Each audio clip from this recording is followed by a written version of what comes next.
Well, from the streets to the skies, there are several cancellations and delays at Pearson International this hour, and they're happening on the first big day of travel for March break. Eric Viano is live at Pearson International with the latest. Eric?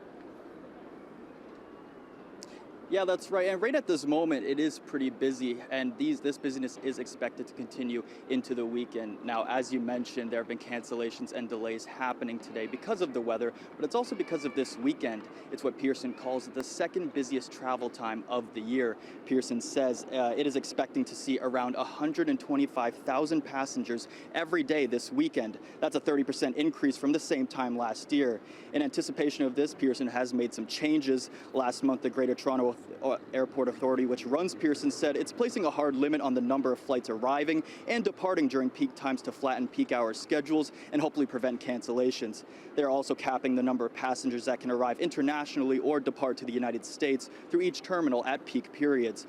However, the winter weather today is an added challenge, but airport officials say there are things passengers can do to make travel a little easier. First and foremost, we are in winter, and we do have some inclement weather in the forecast today. So first and foremost, check your flight status before you leave for the airport. If your flight's still on schedule, if you're traveling to an international destination, you want to arrive 3 hours before. If you're traveling within Canada, 2 hours before, and really utilize those digital tools. So we have YYZ Express. We just expanded the hours, so it's a really great way for you to book your spot in the security line ahead of time. If you're traveling to the US, use Mobile Passport Control, the MPC app, another really good way to do customs and really get through the expedited line.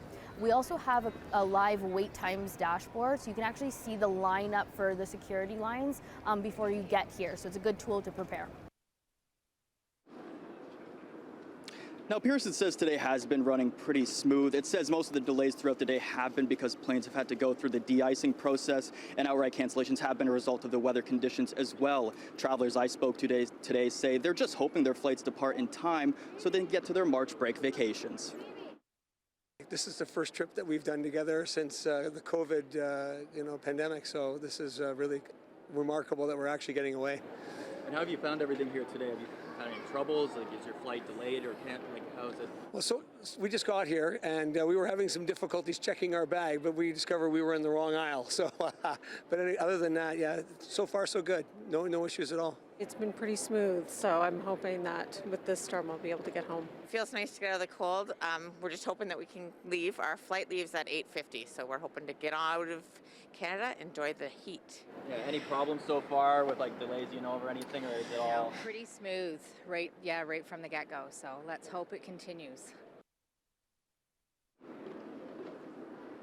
Now, as I said before, it's pretty busy right now, and this business is going to continue into the weekend. And just something of note, something I had to deal with myself today, is if it's going to be busy here at the airport, parking near the airport is also going to be busy, so that's something to think about.